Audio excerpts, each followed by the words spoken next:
shad, Seth. That's a good one. That's a good one. Oh, God, it's a toad, son. It's a toad, dude. Let's go. I wake up to a little bit of drool on my pillow, feel like it's gonna be a bad day.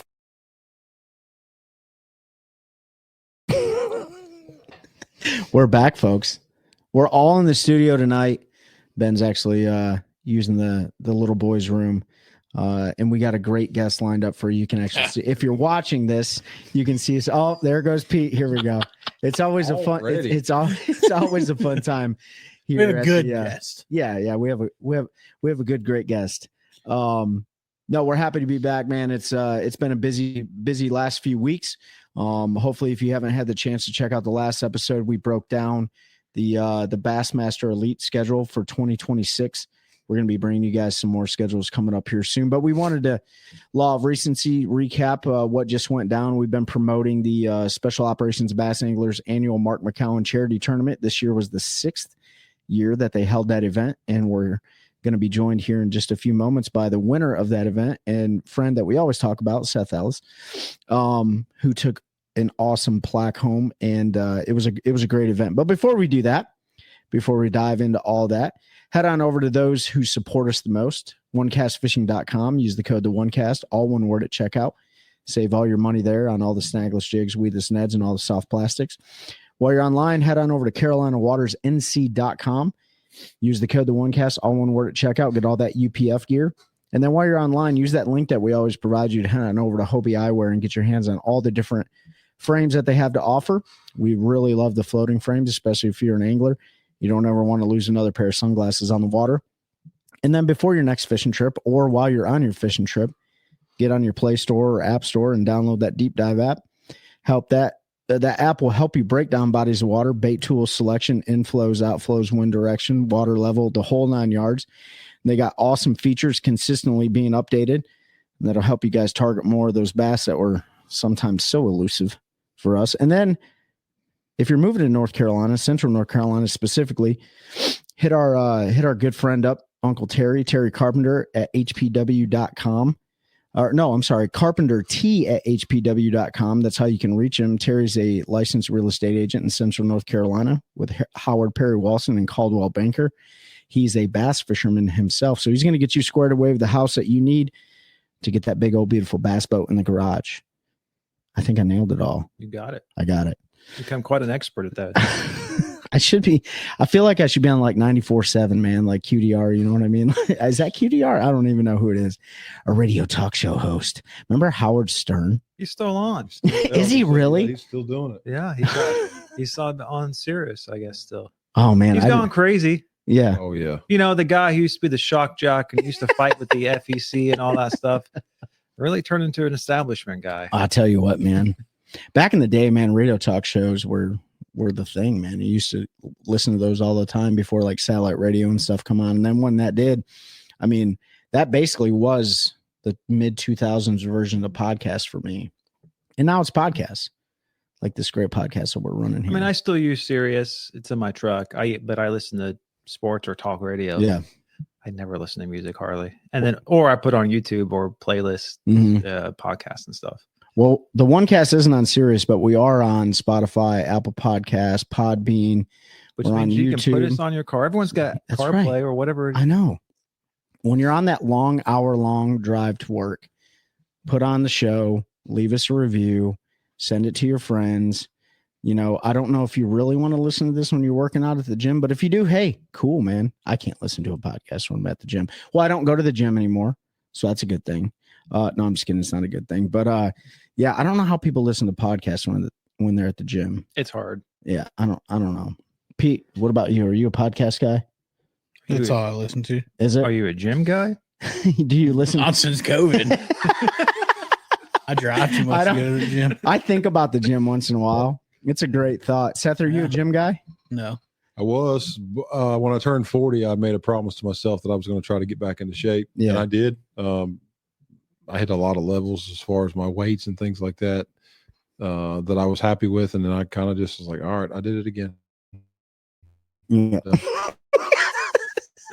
No, you just lift some. Well, I mean, I did it because growing up, I spent so much time in the gym playing ball, and I got away from it when I got out. And I was probably a good 10, 12 years where I didn't touch a weight. I never saw a gym. And I was like, man, all right, let's just see if I can do it again. And I think within like 6 months, I was already putting up 315. Oh, man. I was like, all right. Lifting heavy weights. The gym is like the spawn for me. Like, you only get a small moment to fish it, and that's like the gym. I'll hit it for a couple weeks, and then it's like, fish are off to bed, dude. Like, I can't, I can't go back. Fair enough. Well, and here's the thing, gym for me seems to be much better from like this time of year through about March. Yeah. Because it's cold. I'm not getting up super early to go fishing or doing anything. So they can go hit it to workout. But like when the spring and summer rolls around, maybe you can push it to like April, because during the spawn, you don't have to be out at 6 a.m. That's a good point. I never thought about it that way. Yeah. Like you take the fishing off season to hit the gym. It just fills a void. Yeah. That's all it does. It just fills the void. Yeah. Right. Or you could keep fishing. Or there's so many opportunities to sleep in too. I had to talk to a guy today. He's like, man, you don't hunt? I'm like, no, dude, I got to pay my bills. So I got to fish all year round. I got to keep the lights on. Have a choice. What you could do is what that dude, I think he was in New York or somewhere, was doing, and fish kayak tournaments out of your bass boat. Just cut like a part of a kayak out and then take the pictures on it and then submit them.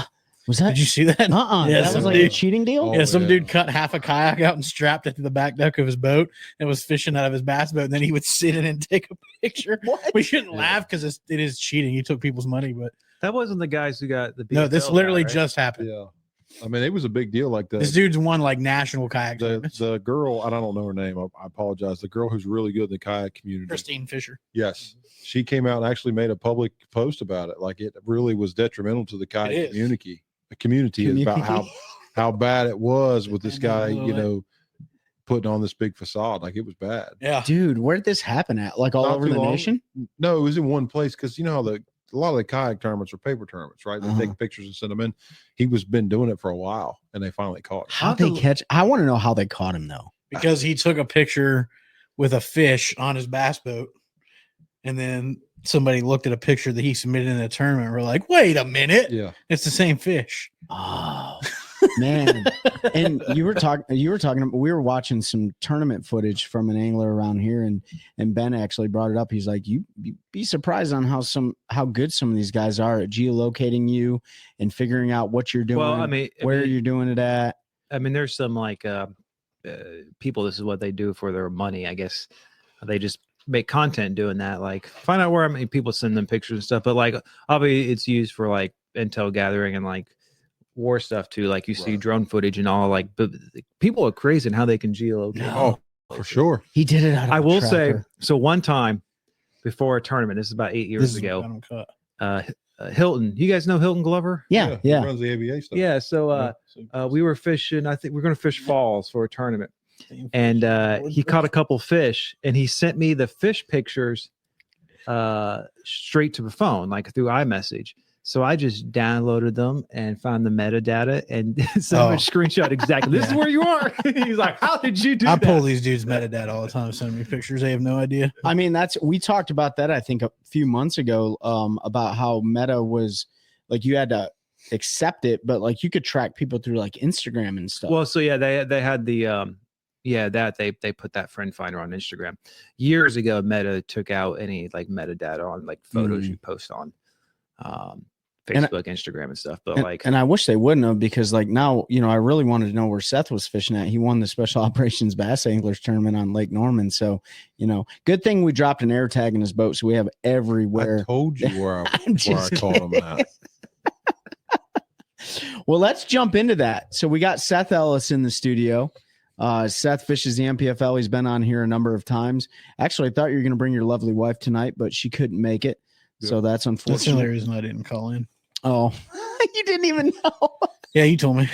Look at Seth's face. I don't care about seeing Seth's ugly mug. I wanted to see my girl. But your girl. So she loves me. Don't lie, Seth. You know it. So this year, all right, serious for a second. This year was really special. This was the biggest turnout that SOBA, which is the acronym, right? SOBA has seen in the 6 years that they've ran this tournament. 86 boats. on Lake Norman. It's always the Friday before Veterans Day. A lot of pro anglers showed up. A lot of there's some YouTubers that showed up. Like I saw those guys there. Obviously, we showed up. Big deal. YouTuber guys. I can't remember the names of them. I just know their faces. But it was a great turnout this year. It was in memory of Shannon Kent. I can't remember her rank. It's like senior petty officer or senior chief. But Shannon, she was killed in Manbij, Syria in January of 2019. And so, we honored both Mark McCowan and Shannon Kent and all the special operators that have fallen over the years. But this was really cool because the turnout was absolutely amazing, man. It was great. I mean, Shaw Grigsby was there. We all fished it. Who else showed up? I think Matt McBee, chief petty officer. Senior chief petty officer. Queen was KJ there. Queen. Scott Hamrick, who won the NPFL championship, was there. Shane Lineberger was there. Pretty much every hammer over there at Lake Norman was there. Shaw Grigsby. Was Brian there? I don't know if Brian was there this year. Thrift. Yeah. He practiced. And I saw him. He was catching them scoping in one of the creeks, and he didn't want to do that in the tournament, so he just didn't fish it. Yeah. And then of course, because he didn't have the fish to win, he was like, I think he went deer hunting or something instead. And then of course, not only a lot of the local hammers, but man, there were so many people that crossed the country to fish this. We had friends up from Georgia. We had friends down from Jersey. People came from, I think, Texas, Florida. I mean, they came all the way across the United States. I don't think we had anybody from Cali, but I mean, from Georgia. Mike Johns came from Georgia. Oh, that's right. He's not in Florida. Yeah. But I mean, the point is, he is in Florida. Yeah, his P.O. box is in Florida, if you heard that, government. Dang, that was rude. Yeah, we're not editing it out. They're not listening to this. But yeah, that just goes to show you how much this has grown and how many people support the cause. And, Seth was able to bring home the victory. So we want to talk about it. We want to talk about, you didn't even know if you were going to fish this event this year, right? Correct. I wanted to. I had spoke to several people, and I just didn't know how my schedule was going to line up. I fished it last year and had a great time. Met a lot of cool people, and just enjoyed being able to participate in an event like this. This year, you and I had talked several times prior to the event if I was going to be able to make it, and I just didn't know if I was going to, be able to. And fortunately for myself, I was able to. So it was a good time. Yeah, and so your partner this year was who? So originally it was supposed to be a guy that's a good friend of mine, kind of helps me out when I'm on the road, but he couldn't do it due to some prior obligations. So I brought my brother-in-law. And his tournament experience is pretty minimal, but he loves to fish. And it was just an opportunity for me to get, to have some good time with some family and just, get him out to see something else different. So we headed on over and had a pretty good day. Oh, before we talk about we had a good day. How was your brother-in-law's day on Jordan Lake on Sunday? So he didn't even go. Oh, never mind. Yep. So my father-in-law got down there. He said by 10 o'clock or so, he probably had 12 pounds, caught 8 or 10 fish, but nothing over 3 pounds. And he said, I'm fixing to put it on the trailer. And he did. So my brother-in-law didn't even go. She's been a little toughy. Yeah. Was it? Yes. Jordan, I don't know. He said it's been tough to find the big fish. Yeah. You see a lot of like 5 or 3 fish for 11 pounds winning tournaments right now. Yeah. What ended up winning on Jordan? He wasn't fishing the tournament. Yeah. He was. But the last couple tournaments they've had have literally been like 3 for 12. Okay. That's fall fishing. It's just, fall that's fishing. It's all about the big bite this time of year. Well, that's, we definitely want to talk about that. So you drove up on that Thursday. Yep. Got there. I was wanting to leave early, but my brother-in-law doesn't like to get up early. His job kind of affords him a late night lifestyle. He's in the music business. So for him, 8 o'clock's like super early. So we ended up leaving about 10, 11 o'clock, kind of took our time. We got there around 2, put the boat in, fished for a couple hours, and never had a bite. No, I never had a bite. And, I didn't put too much on it just because I kind of figured, hey, it's the fall, first of all. And I didn't run a lot of places. I just hit a couple places that I know from history, and I didn't get a bite. I think he might have had 1 or 2 on a green pumpkin chatterbait, but he didn't catch them. And I talked to you and I said, look, it's not good. Yeah. So I just kind of figured that, I was going to wake up the next day, which was Friday, and just go the opposite end of the lake. And that's what I did. Yeah. So talk about that real quick before we get into the tournament. So yeah, you got some previous history on the lake, of course. But when we talk about the fall fishing and how dynamic it can be, what are some of the things that you're specifically looking for when it comes to a place like, well, any place, but a place like Lake Norman? Well, obviously the first thing I look for in the fall is bait. I do want to find bait because usually when you find bait, there's fish around. But the second thing I look for is water temperature. And it's November in the South. And most of the time, normally, I feel like the water temperature is a little bit lower than what it is now. Mid to high 50s, but we were looking at 65 to 61. Yeah, it was definitely warm. Yeah, it was warm. But I found an area where I caught all my fish was 61. I was okay with that. But I look for bait, and I'll be honest with you, it was non-existent. And as I was idling out of areas, I would still see it out in the channels, which just tells me they're still moving, right? Those fish are still, the bait and the fish are still working their way back. So they're just not even there yet. So that kind of told me just to kind of still focus on shorter pockets closer to the main lake because the bait hadn't made that big push to the back yet. And that's what I did. Seeing that just in a little bit of a time that I had on Thursday. And that's a lot of times you'll have that from fishery to fishery. It'll change to where sometimes one place will be a little bit further in progression than another one. But for the most part, if you have water temperatures above 60 degrees, that bait hasn't made that final push to the very back yet. Was it the same way the day before and then on Friday, even though you were on different sides of the lake? Yep. So the bait, like for instance, I went up to the state park area, which is just north of the 150 bridge to the right. And a lot of those places, the bait was still in the main channels in the big pockets, right? So you could go back up there and you might idle in a long finger, and the bait wasn't up on the flats. It was still out in the middle, suspended over 15 or 20 feet. And when you have that, most of the time you have two options. You can chase open water fish like that, which with forward facing sonar, which I don't have, or you can go to the bank and do what I did. And that's what I chose to do. So a lot of people, that is like the number one thing that people talk about all the time is like, find the bait, find the fish, find the bait, find the fish. Right. But there's also a group of fish that aren't necessarily up there feeding on like threadfin shad and gizzard shad and this year's hatch and stuff like that. There's resident fish that are up there that are craw eaters and brim eaters. Right. And that's where a lot of people, that's what takes people offshore, that, the bait fish and stuff like that. So with you not having forward facing sonar and really doing what you do best, which is putting that trolling motor in the dirt, which has no paint left on it. What are you looking for on a place like Norman when you're trying to target like resident fish or roaming fish? Like, what is your go-to? How do you break that down? So for me, there's several factors, right? So for one is if I can find bays that are close to the main lake, basically it would be like a rest stop area along a highway, right? That's what I look for. I look for a big bay that might have some deep water access close by, but has the necessary structure or cover that those fish tend to be on. Those are the things I look for. Or I go as far back as I can possibly go in a very long pocket or creek. And those are the type of places that those fish that live back there, they don't even know where the main lake is, right? And we're talking 6, 7, 8 miles back. Those fish don't make that trek. I don't care what people say.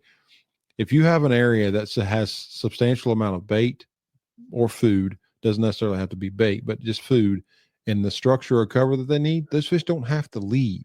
And I think that's a big misconception is that, you might have a creek that's 4 or 5 miles long and they think those fish go all the way from the main lake, all the way to the back, all the way back out to the main lake. They don't do that much swimming. I promise you they don't. Yeah. Right. So those are the two things that I try to look for. And I was fortunate enough to find that on tournament day. I kind of figured it out as we went, but I found out that those fish were on those bays that were close to the main lake or the main river channel, some people would call it, to where they could just pull off, they would feed, and they would keep on moving. Yep. Right. They didn't have to go far back into a place. And I chose not to go like far, but like you guys did, right? I know the area you guys are fishing. We went pretty far. Right. And it wasn't a bad idea because you found fish, you found bait, but a lot of times you handicap yourself. And what I mean by that is you're fishing for a select group or the population that's there, and that's all you're fishing for. You're not going to fish for fish coming and going, right? Now, maybe later on in the year you will, when more fish migrate. Maybe let's say the fish that live halfway in the creeks that follow the bait back to the very back ends. But where I was fishing, I was targeting a much larger population of fish, resident fish that live in the pockets, plus main lake fish that was just following in the migrating bait, right? And that's what I try to do. So, and I won't, don't let me hog the mic here, guys, which I always tend to do. But my last question before we move on. It's not his last question. No, it's Well, it won't be my last question, but so you start targeting those bays, and you start looking at, I'm hitting resident fish, and then I'm hitting fish that are hitting those rest stops. What this time of year, what is your primary go-to baits for targeting those fish, especially without forward-facing sonar? I've never let forward-facing sonar change the way I fish, first of all. So for me, it's always. I'm sorry. Put that disclaimer in. Well, no, I'm just saying a lot. Scoper. No. You and I had this conversation. People couldn't believe what I caught them on. Yeah. All right. So obviously, you don't have to tell everybody. I don't look. I have no secrets, right? First of all, the number one bait that I'm going to fish this time of year is the topwater. Yep. Now it could be several different types, right? It could be a splash it. It could be a KVD sexy dog. It could be a whopper plopper type of plopping style bait. It could be a buzz bait. It could be a wake bait. There's a lot of different options that you have. So I'm definitely going to have a topwater on the deck. I'm going to have some type of reaction bait that's subsurface, whether that's a spinner bait, a chatter bait, a crank bait, something like that. And then I'm going to have something that I can slow down and pick apart structure or cover, which would be a jig for me personally. Those are the three styles of baits that I like to have on the deck. And it just so happened that this event, I was fortunate enough to be able to capitalize on a topwater bite. Which is what I would prefer to do, because nowadays with forward-facing sonar, everybody I feel like wants to go through numbers of fish. If they don't catch 40 or 50 fish in a day, they don't feel like they've not had a successful day. No, I want to catch 5 to 7, 5 to 8, and if they're the right ones, I'm going to do well. And I did. And I've always been that way. It's not going to change for me, and it hasn't changed for me. So basically a topwater, some type of reactionary subsurface bait, and then a bottom bait. Those are the three things that I'm going to target those fish with. Yep. You guys got anything, or do you want me to keep asking questions? I knew you had more. I'm going to have tons more. Audience wants to know. So there's Norman, because it's so clear. And was it? It was still it was clear. Crystal clear. Yeah. So how does that affect you trying to target those kind of shallower fish? Speed kills in a clear water fishery. Speed. The faster you can go, the better off you are. And especially in a place like that has a spotted bass population that's out of this world, they're going to follow it. They're going to attack it. They're a very aggressive fish. So you can't reel it fast enough. You can't do things fast enough, because the clearer the water, the better look they can get, right? And we were talking to a fellow competitor and a friend of ours that was there, and he was talking about fishing a topwater bait that was a stop and movement type of topwater bait. And he's like, I could see it on forward-facing sonar. They would follow the bait and get underneath of it, and I'd move it and they'd follow it. Those fish know that it's not real. It's just more of like a cat and mouse game for them. Yep. Now, sometimes he said he could get them to commit, but it wasn't 100% deal. But when you can throw a bait that's constantly moving at a high rate of speed, they've got 1 or 2 chances. Eat it or let it go by. And most of the time they'll eat it. They're going to get that reaction strike. It's just ingrained in them. That's a great tip, because a lot of times you hear clearwater fisheries, downsize, finesse. You think about Norman, drop shot, Ned rigs, that stuff all the time. But like, that's a great piece of advice, that if they can't get a good look at it, they're just going to go ahead and. Well, they've got 1 or 2 choices. But see, what happened was during the day, as I was figuring everything out, I pulled into a pocket, and I'm not kidding you. Me and my brother-in-law can attest to this. We saw 20 pounds swimming like everywhere. We would see wolf packs of largemouth swimming, wolf packs of big spots swimming. We had a homeowner that was on the bank, and I looked at my brother-in-law and said, dude, there's 15 to 17 pounds of spots right here on the sand spot. And the homeowner goes, they're giants, aren't they? I've been trying to catch them for a week. But it's so clear. Yeah. It's hard to fool them. Yeah. And I told my brother-in-law, I said, look, man, we're going to go through this pocket. We'll get out and we'll come back. Yeah. I said, because now I know how to target these fish, knowing that they're there. And sure enough, we went around, we fished it. I ran a couple of the places and I came back to that pocket and I bombed the cast. And it was probably one of the longest casts I've made of the day, 60 yards. Wow. Boom. And you catch one. Yep. But then you pull the school with you. And then it's over. Well, you just keep on moving. So I'm fishing this large, expansive flat, and there's like a boat dock. And then the next boat dock might be 100 yards. And I can see one swimming. And I told my brother-in-law, I said, look, there's one right there. He said, I can't reach it. So I bombed the cast up there. And I'm not kidding you. Within 5 or 6 cranks of the handle, I missed the cast by probably 15 feet. I missed him behind him. When the bait hit, the fish turned and immediately started to track it. By about the 7th wind of the handle, that fish I guarantee you had seen me because he had veered off.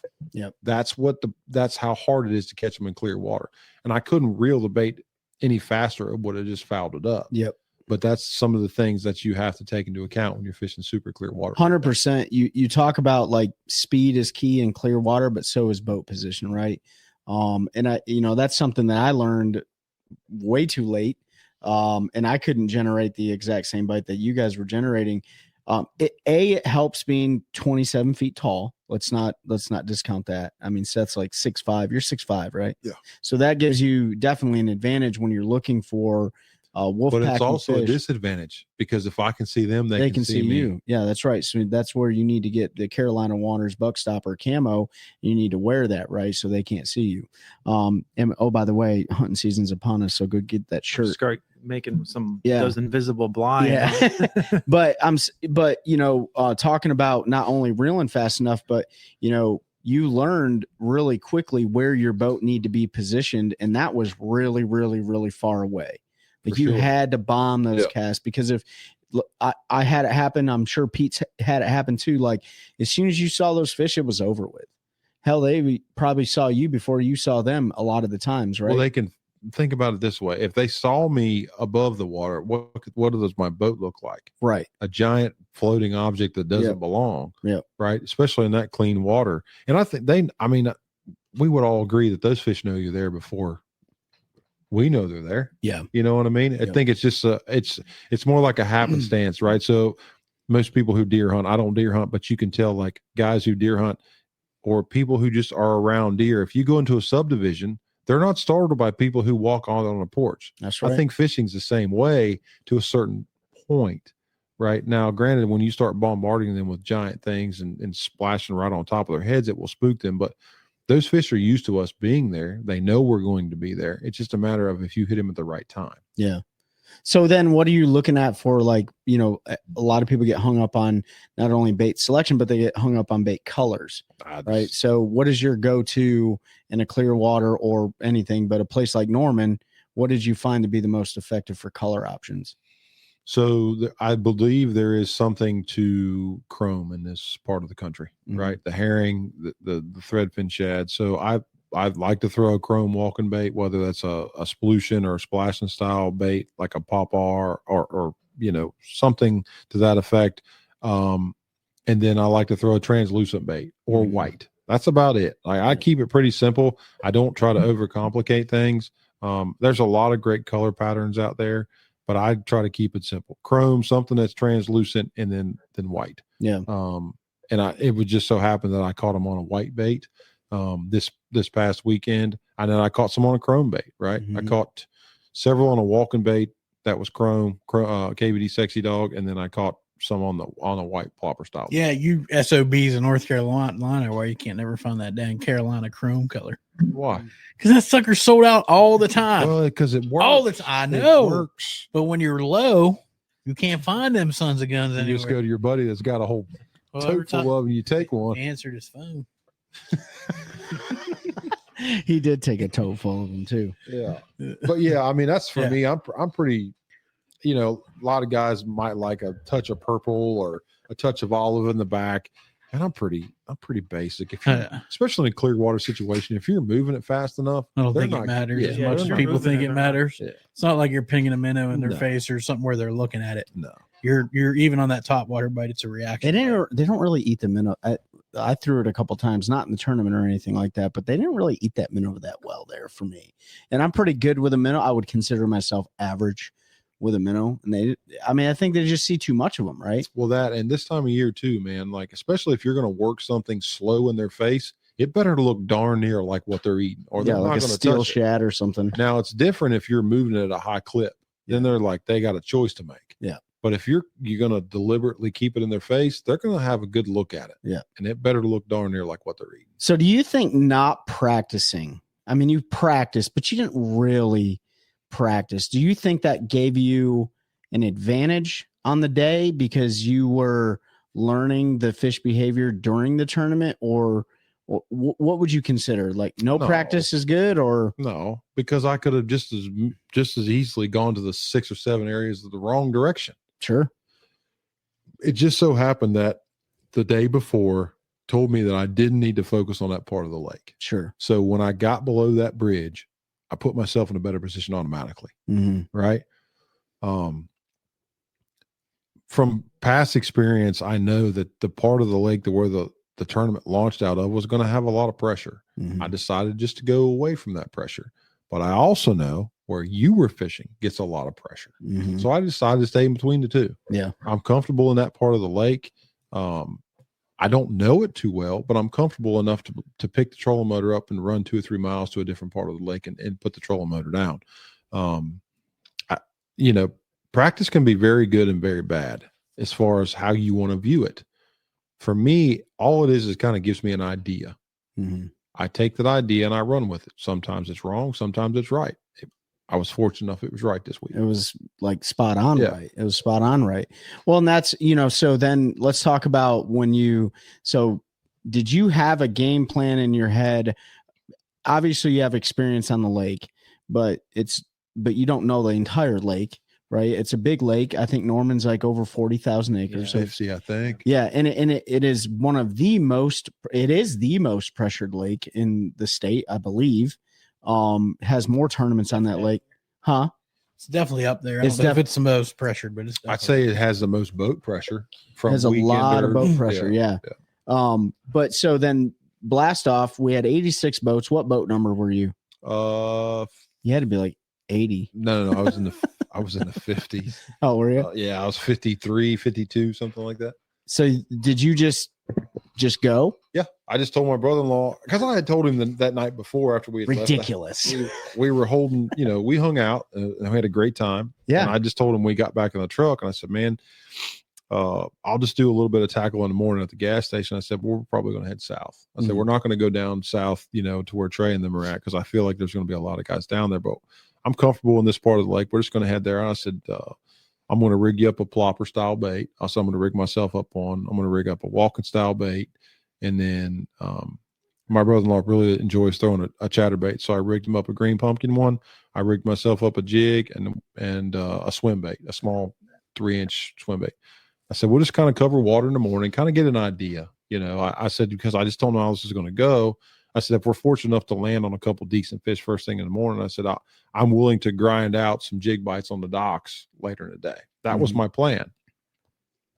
So we just put the boat in the water. We were hanging out in the morning and we blasted off. And earlier in the year, the MPFL was there and I had found a new stretch of the lake that I liked the way it set up, right? It had flats, but it had places where had some dredged areas, had some shoals. It just kind of had a little bit of everything to where fish had easy access to shallow water from deep water. I liked the way it looked, and that's where I started. I ran one little place, didn't get a bite. We picked the trolling motor up, and I think within like the third or fourth cast, I'd caught like a 270 on a plopper style bait. Fished around through the area, didn't like the way it looked, picked the trolling motor up and saw a shoal, pulled up over there, didn't get a bite, and looked to my right, and there was a shoal that ran way out off the bank. And I'm like, all right, that's a big highway, huge highway. Right. They can go from point A to point B and anywhere in between. So I ran to the very back side of the shoal closest to the bank, set the boat down, and it wasn't 5 casts later they come up blowing up. No. But here's the thing. They blew for 30 minutes and we caught 2. Yep. I caught 1. My brother-in-law could not get a bite. Yeah. Could not get a bite. So I handed him the walking bait that I was throwing and I picked up a KVD Splash It. And he caught another one behind me on a walking bait. You talking about one of those pop-ars that you took from me? Yeah, the chrome one, the Carolina chrome one. that they eat so well You're around here. welcome. I got plenty of them. I don't have the walking one. Oh, That's a tough one. so the sexy dog. yeah, that's right. So and after that, like, and they were good fish. Like, I think we had 3 in the boat that were close to 8, and then we moved a little bit and had 4 for 9.5. And I'm like, I told my brother-in-law, I said, man, I'll be honest with you, this is a good start. Real good start. Now we go and catch a big largemouth, which was what my intention was to do later in the day. I said, you know, we'll be in good shape. I said, I don't know if we'll win, but we'll have a good opportunity to maybe cash a small check. And it just kind of snowballed from there. Yeah, it did. Yeah. I mean, you know, we talk about things like lining up perfectly. You know, you called me later on the day. We called Pete. Like, we're all a network of guys like working together and stuff like that. And it was a perfect example of you can't catch another man's fish, right? You need another one. It's a perfect example of you can't catch another man's fish, and you can't even catch them the way that they're catching them, right? So like, you know, we set the boat down. We fished way further south than you, and we found that was the place that I got the biggest bite during practice, right? On a plopper style bait. So did Pete. Pete caught an absolute giant, like almost a 4-pounder, right? On a plopper style bait. Not a single time during practice. And this is why I asked you about practice. Sometimes it's good and sometimes it's bad, right? Because I had zero confidence in any other part of the lake. But during this time of year, you have to have confidence in the fact that you're targeting certain fish. And I didn't have that confidence like we would have on other lakes, and I should have known better. But nevertheless, we sat the boat down, and the exact same thing happened. They just started exploding. We had a limit in like 10 seconds for like 10.5 pounds. Literally the rest of the day, we went without a keeper fish to call. Yeah. And you called me and you're like, dude, this. And we called Pete and we're like, dude, this. And it wasn't until like 1 o'clock that you finally caught your first keeper, and we ran into Pete. And it just goes to show you, like, there are you can do the exact same thing that somebody else is doing and it not be the deal for you. For sure. But it doesn't hurt that I have a lot of confidence in that bait right now. Oh, 100%. Right. Like I cashed a good check at the MPFL event in Logan Martin with it. I've done well up on bugs with it the last couple of weeks. I fished a local classic and finished in the top 10 with it. So I have a lot of confidence on a plopping style bait this time of year. And when you told me, Pete caught one that was almost 4 and I got some bites, I'm like, all right, they'll eat it. Yeah. I'll find a place that they'll eat it. I wanted to throw that bait on the bank and I have so much confidence in that bait, but I wanted to break it off and throw it in these people's front yards. You know what I mean? Cause I was getting so I was like, how are they, I'm targeting flats. I'm targeting shade lines, but here was my problem. I was way too close. 1,000% way too close. When I could see the fish, I was like, dude, I got to do. Time ran out, right? But looking back on it, I'm like, I learned a ton about that lake and a ton about how that fish behavior is, especially in that crystal clear water. And we talked about deep dive before, and some guys use it and some guys don't. The area that the tournament was won in was the best area of the lake based on deep dive. And I don't have a deep dive. Right. And you should download it, pay the subscription. You need to download it. Well, you don't need to maybe for that lake, but literally the best area of the lake. That's where I caught all my fish. The area that Pete caught his fish, the area that I caught my fish, because it was even further down south. And I had 3. It was basic 5 weight. Yeah. And you still didn't do nothing. I still won the house. More. You're welcome. But yeah, you're right. You did catch good fish, but even Pete was catching them across the same creek arm that I had come out of, and he's catching them on plopper. And Pete's dad and I got one bite. Yeah. One bite on plopper. Right. And I'm like, I know. Too close to the bank. Too close. Yeah. See, you had to be goes way off. This is what people won't understand. And I will be a stickler for this until the day that I'm done fishing. What size do you throw your plopper on? What size rod? What size rod? Yeah. Like how long? Anywhere between if it's a small one, it'd be a 6.9 or it'd be a 7.3. All right. So I'm throwing a 7.6 and you're going to be like, well, that doesn't make a difference. Well, when I can bomb a cast 10 yards further than yours, it makes a difference. 4 cranks the reel and they've got it. Think about it that way. So it makes a huge difference. So he's really, that rod with your height, you're literally a foot, maybe 18 inches taller than Yes, that's what I'm saying. So the leverage, so you get that much more distance, so you get that much farther away from the fish and the line. Yeah, and the line. Well, I mean, right? I throw mine on 50-pound braid. I don't vary that too much. Yeah, because it's a moving bait, but just the length of the cast, the farther I can get it away from myself. Yep. With a longer rod, the better opportunity that I have. Turn it on a 7-Eleven from now on. Look, so a 9-foot rod. I'm gonna get me a dang. Limit to 8, I think. A buddy of mine who has won probably more money on a plopper than anybody I've ever known, James Watson. He throws his on a 7-Eleven with 50-pound braid and an 8.3. He's like, I don't check up. He's like, I sling it as far as I can sling it. The farther away, the better off you are. Sure. And he's the one who told me that. Yep. Yeah. Because I used to throw it on a 7.3. Yeah. I throw it on 7.3. No, I throw it on a 7.6 now because I think a 7.11 is a lot of rod. Yeah. 7.6 is like one of those rods where you can still, of course, I blew up 3 ploppers on docks, but I can still underhand it under walkways and things like that. Whereas the 7.11 becomes a little bit cumbersome. More difficult. Yeah. The problem for us with like a 7.6, it's a big rod, is like if you're trying to use a walking style or a popper or something like it. It's a lot more cumbersome to use because now you're hitting the water all the time. Yeah, it is. But if you're throwing a popper, would you throw a buzz bait too on something that? So I throw a buzz bait on a 7.1 heavy. It's a loose rod that I throw. My poppers I throw on a 7-foot medium. Well, would you throw one on a 7.6, 7.11 if you need that distance? Like not a walking bait, no, because I even as tall as buzz bait. No, I wouldn't go over a 7.3. For a buzz bait. I throw mine on a 7-foot. Yeah, I wouldn't go over a 7.3 for a buzz bait. You're making a lot more. You need to be a lot more accurate. A lot of times with a buzz bait, you get it right where you want it I was to just be. asking in this specific scenario where distance was absolutely key. Yeah, was being as far. They wouldn't touch a buzz bait. They need a plopper, but they wouldn't even. I didn't even try it. So I did. I bombed it, and I couldn't get them to look at it. And I pick a plopper up and catch one right at the same spot. So what do you think that is? What do you think that? Because I haven't thrown a plopper style in a long time. I threw it several when it first came out and had a lot of success, and I felt like it died off because the fish got smart. Yeah, see, that's what Trey and I were talking. Sorry, Trey and I were talking about this. Go ahead. But I think a lot of people felt that way. Yeah, and a lot of people probably don't use as much as they did. 8 years ago, 7 years ago. What I say, as I said the exact same thing. I said that 7-8 years ago, the plopper was the deal, and then all of a sudden, forward-facing sonar came out. Everybody wanted to dive them in. Well, them fish ain't seen it in 7 years. Yeah. All of a sudden, it's a brand new bait to them. I mean, what size do you throw? Any size. I mean, I'll go all the way down 110. That 110 that Strike King makes in a mock patroller.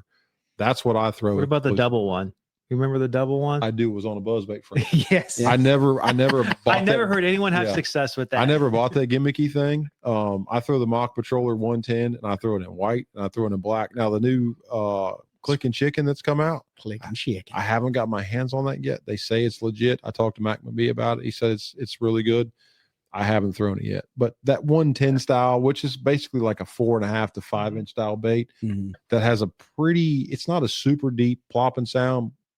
Because I feel like you can get away with it on a calm day, but it's not underpowered on a windy day. I just that's what I throw a lot. It's a great happy medium. Yeah. I mean, over the last month, like all three of us have done some serious damage on that bait. I mean, we've had some really good tournament finishes at Gaston, at Bugs. Obviously, you won Norman.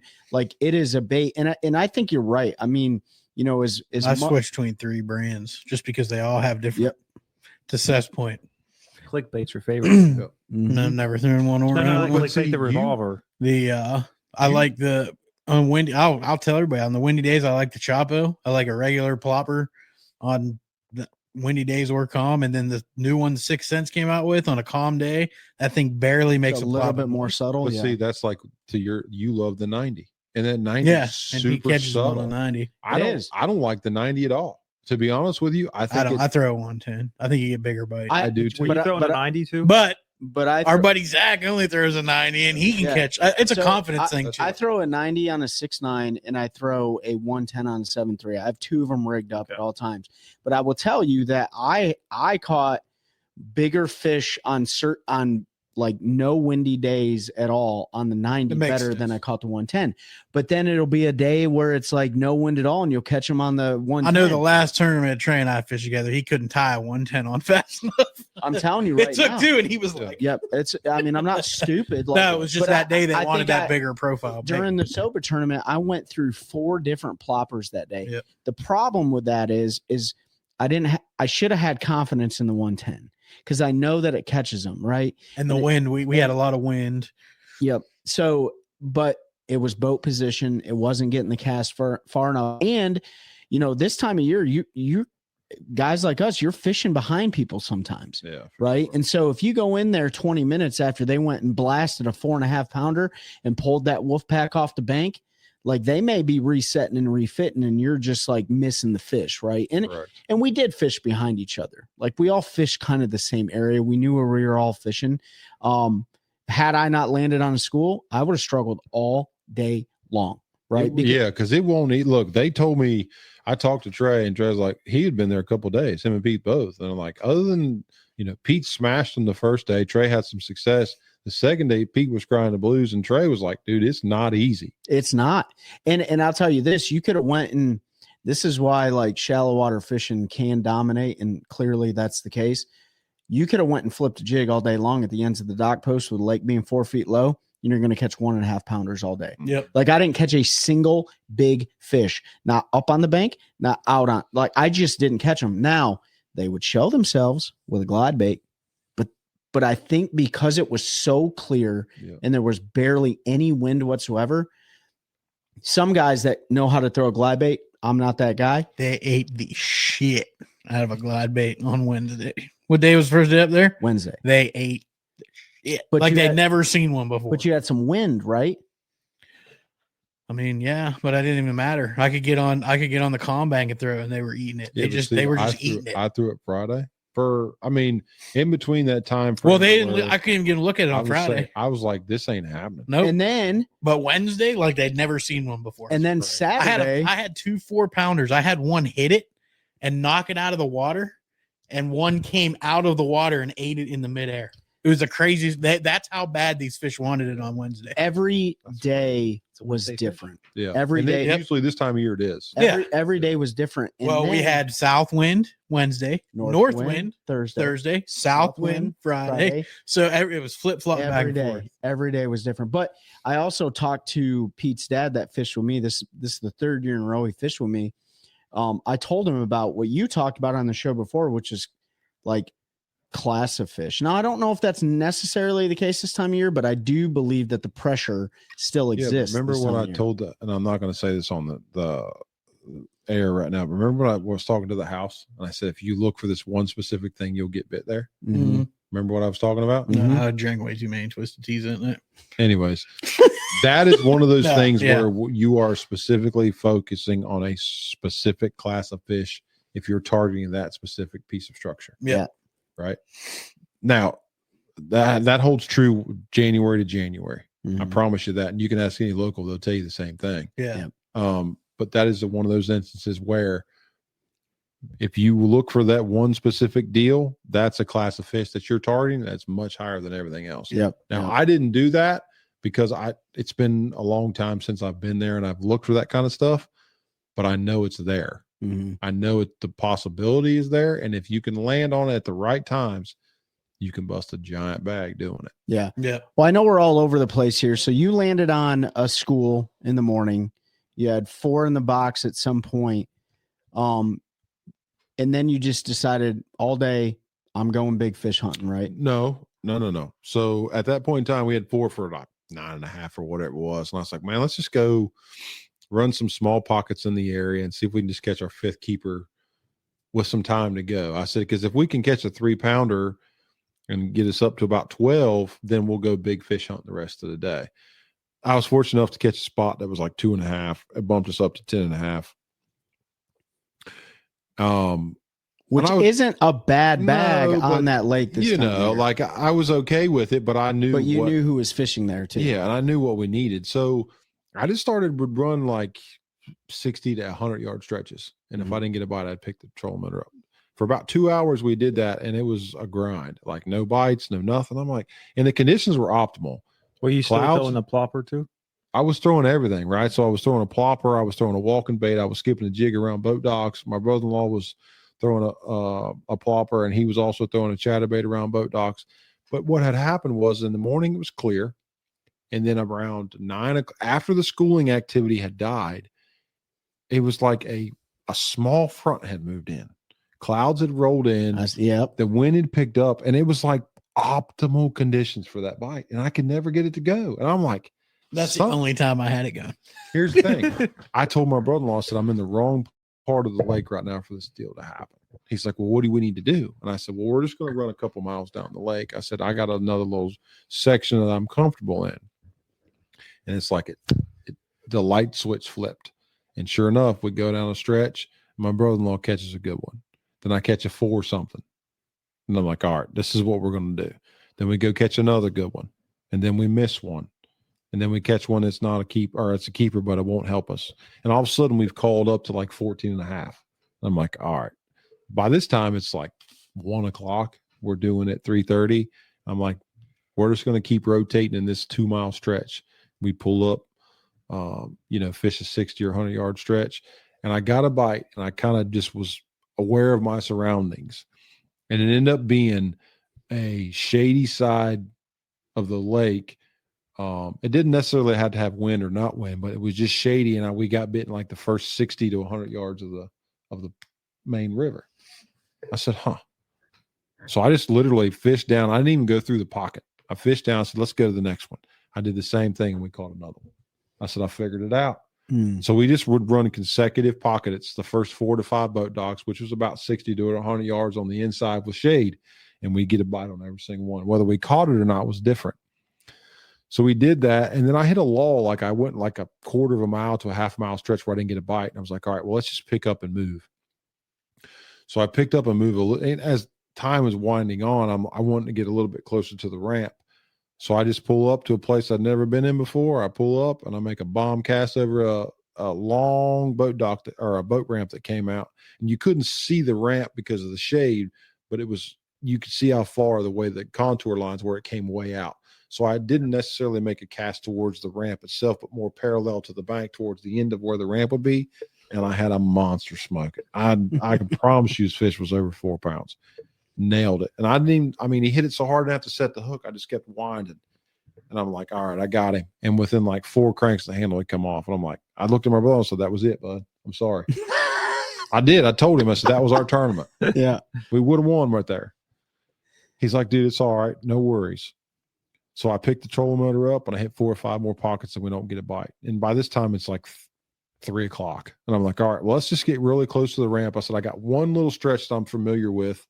We'll just run a couple short pockets that set up the way what we've been fishing.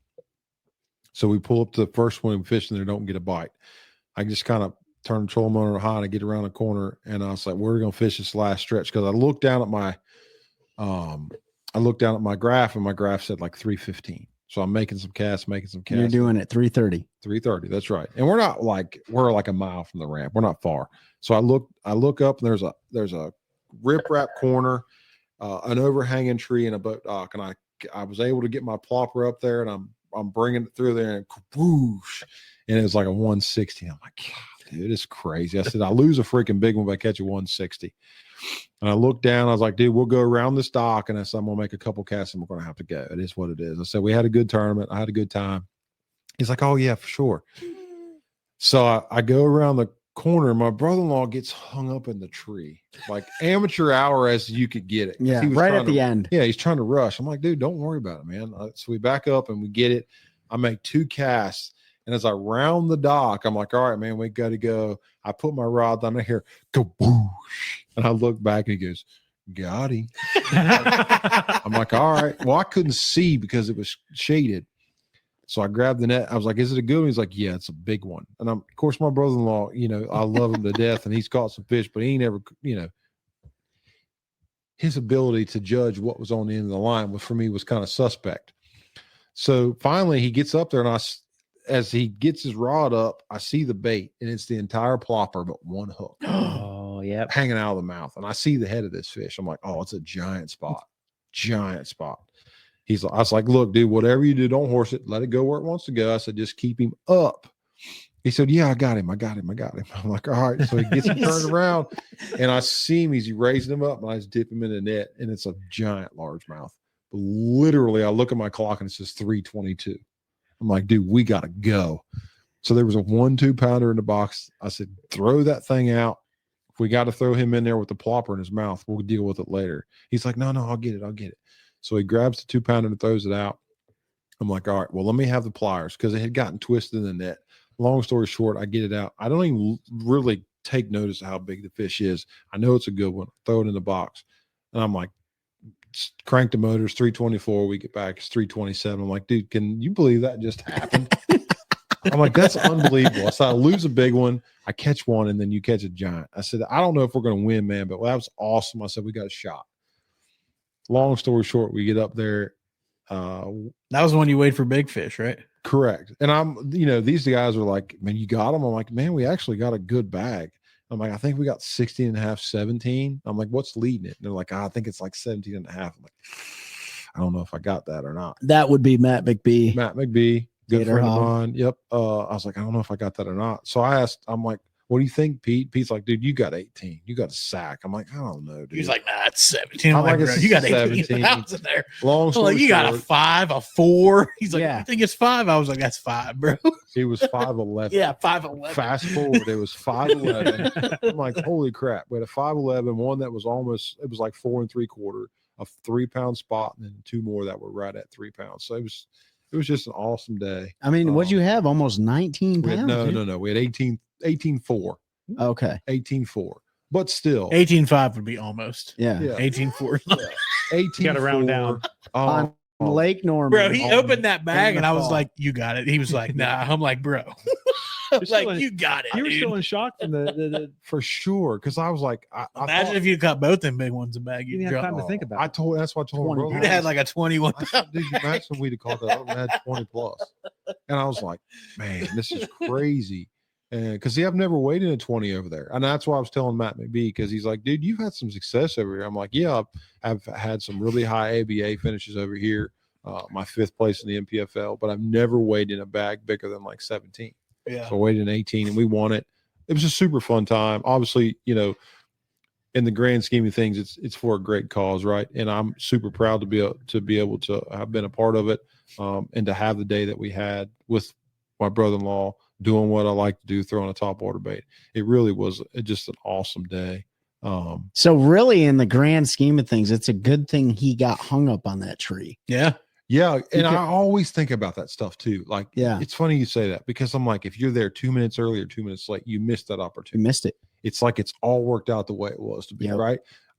After I hooked that one on the end of that boat ramp and I lost it, I kind of stood there for a minute and I was like rubbing my head. You're like there it goes. Everything plays into the way it's supposed to play out. And it's so crazy to think about that kind of stuff, but it did. It worked out the way it was.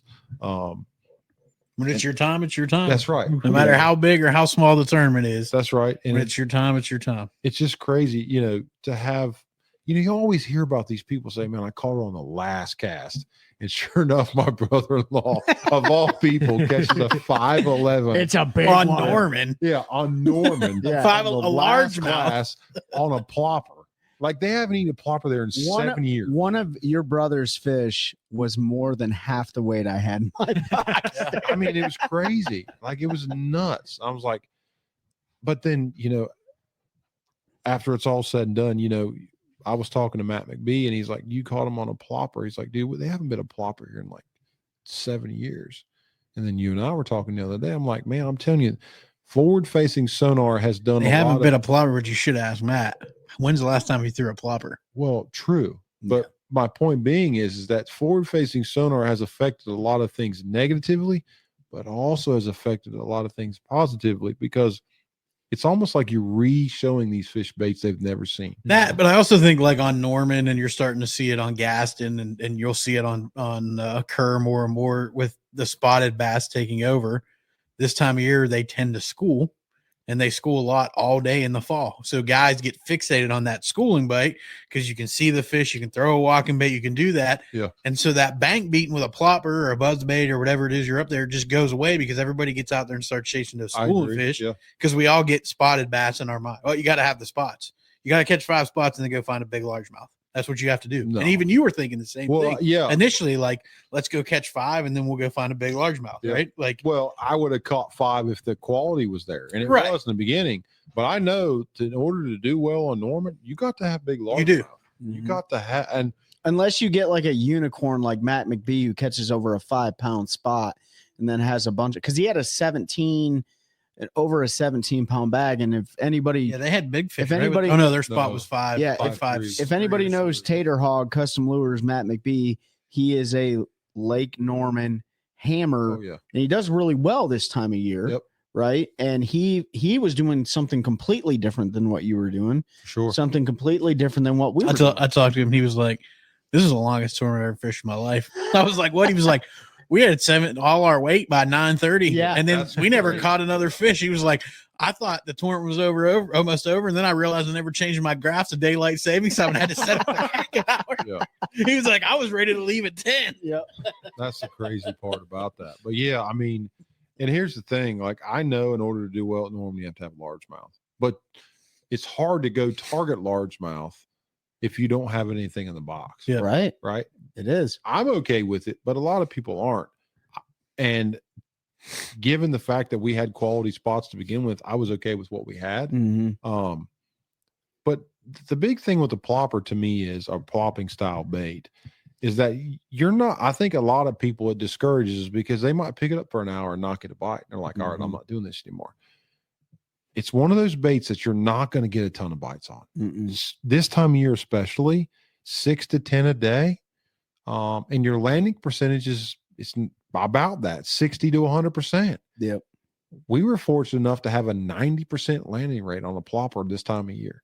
But and we all know sitting here, the bites you do get on it are giants. They're good bites, fish, right? 100%. But you can also go, and Trey and I can attest to this in the last tournament we fished, you might go 4 hours without a bite and then put 5 in the box in 20 minutes because all of a sudden you hit that window on the right stretch and you put, what do we have that? Like 13 pounds, whatever we had in the boat in 20 minutes. 22 It just turned on.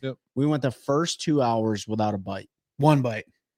That was the dock fish that we knew lived 22 minutes while everyone is out there scoping, which is fine because if you're on them, if you can find big ones offshore and you can scope them, go for it, right? But if you don't have the confidence in that, that's when you beat the dirt. Yeah, bro. Right? I got to talk about that fish. So that was on Gaston, and it was a fish that was living on a set of stairs. And Trey had put it in his boat like 3 times. Same fish. It's a spot. Yeah, we went there and it was gone. Yeah. Well, we rolled up to it and he was like, throw it up beside them steps. He's like, it's there. He'll eat it. I'm like, all right, no way. Threw it up there. Blip, blip. It was finally smart because it just bulldogged me right into a set of steps. You know how those spots are. Yeah. Like, you know how there was that wall there? It ran into the wall and then into the steps. So I had no choice but to try to horse it off there. And, with a plopper, if you put pressure on them, half the time you pull the hooks out. But it was hilarious. And that was the only bite we had till like noon. And then we put 13, whatever in the boat. All on a plopper. All on a plopper. We never put it down. Never put it down. Because we knew. Yep. At some point, we've been catching them on it. At some point, they're going to eat it. Well, and see, this time of year, as the day goes on, that bite will get better. First thing in the morning, it's not like most people think, oh, you want to throw topwater first thing in the morning. You can, but as the year progresses and the water temperature falls, that plopper bite or any topwater bite doesn't get better until the day. As the water warms correct. up. Yep. Right. So you're better off going to your flipping fish or whatever it may be. Or schooling fish. Dragging fish or whatever it is first thing in the morning until that bite gets right. And then for the last 2 or 3, 4 hours of the day, really try to push that because that's when most of the time, this time of year, you're not going to get your big bites early. You're going to get your big bites midday or late in the day. Mm-hmm. No, you're 100% spot on. And doing the whole like post game, analysis of that that SOBA tournament, which I'm super proud of because every single year I've gotten better. Right. And that just shows progression. But I'll tell you this, after landing on that school of fish, which was completely, and actually we saw a guy fishing. Pete's dad goes, there's Seth.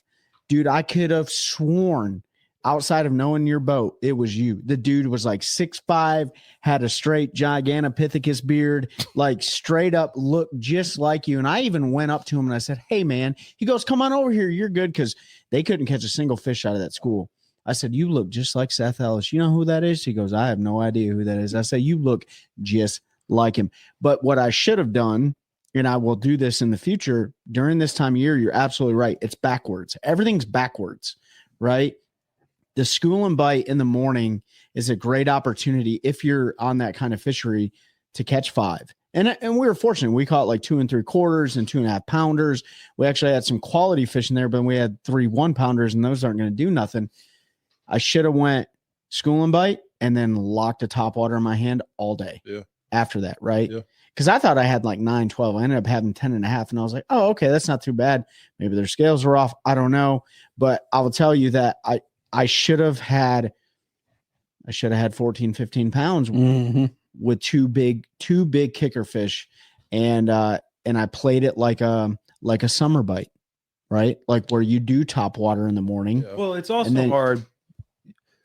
How long did it take to get for your first plopper bite or your first good fish on plopper? So the first plopper bite I had was it was over a 2-pounder, and it was the second stop of the morning. It was in between 2 docks. So it was fairly quick. But after that, it was probably not until 1 o'clock. No, 11:30. Yeah. Yeah. And by that time you're 4.5 hours on the water. For sure. You know? It's one of those things, like you have the game plan going, or you know that, and it's kind of hard to stick with it sometimes. Like my best tournament ever, my first cast was a 6-pounder on a top water. My fourth cast was a 5-pounder. And so even though I would go 3 hours without a bite, I had confidence and I had success that day on it. I just threw it all. That's the day. big, you bring up the best all point. Day. But I'll be honest. I mean, the only time I put it down was my wrist got sore because it was a KVD splash. Getting arthritis, I picked something else up for like 10 minutes just to give my wrist a break. But if you don't if I would not have had success early that morning, and then would have put it down, and then there's a couple times like I'm going to do like 5 more casts and put it down, and then I end up catching a 4-pounder. It's like, but if that doesn't happen, like it's hard sometimes to be like, what I'm not doing for the last 4 hours is not working. Yeah. Like what adjustments do I need to make? And but here's the thing though, for me, if I would have had that type of day, it wouldn't have mattered because I know that I've gotten the bites up until that point to keep it in my hand. Now, if I had fished it an amount of time to where a sufficient amount of time to where I'm like, all right, this ain't happening 1 or 2 or 3 hours, and I wouldn't have got a bite, I probably would have put it down. But knowing that 6-pounder, then the 5-pounder, and then a couple hours or an hour later, a 4-pounder, I'm not putting that bait down.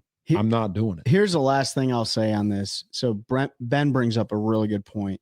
Confidence. Like confidence is key. There is a whisper in your ear when you have somebody in the back of the boat, right? So I'm not saying this happened to me or anybody, but if somebody is saying like, man, this ain't it, you know what I'm saying? Then you're like, man, is this not it?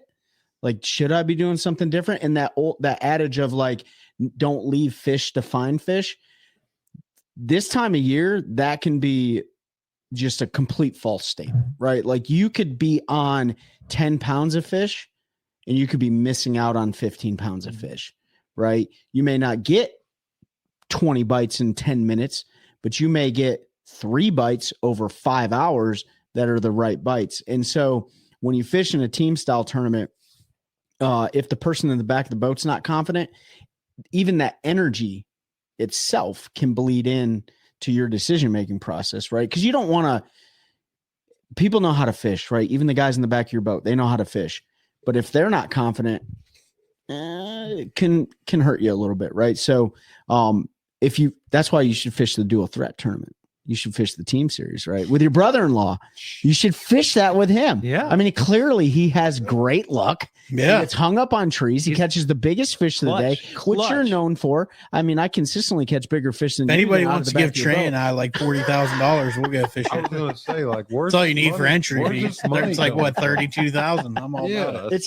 It's just expensive to fish the MPFL as it is to fish dual thread. It's expensive to fish. It's expensive to fish. But, all in all, man, the SOBA event was fantastic. The turnout was amazing.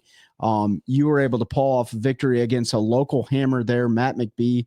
He finished second place, got an awesome couple rods, custom rods that had Shannon Kent's name on them. He's like, I don't even think I'm going to use this. I was like, don't. Yeah. Hang it up in your man cave, whatever you got to do. Sure. 12 pounds cash the last check. 13. Or 13 pounds, sorry. 13 pounds cash the last check. So, I mean, the margin was pretty big between first and 13th, but this time of year, you may not be getting a 25-pound bag, but if you catch 13, 14, 15 pounds, you're doing something, right? On the fishers around here, like I feel like, there are going to be some exceptions, but if you can put yourself on a Norman, a Gas, and a Kerr Lake, and catch between 13 and 15, you're doing a good job. You're doing a good job. Yep. Now your outliers are Jordan and Falls. I feel like you're going to have more of a 16 to 18 pound bag. Yeah. But those type of places where I call it commonality, where if you look at fisheries across the country, they're pretty similar. Yep. You're not going to have giant bags. If you can keep yourself in that good 13 to 15 pound range, you're doing something. Yeah. That really, because it's tough. It really is. And it's only going to get tougher.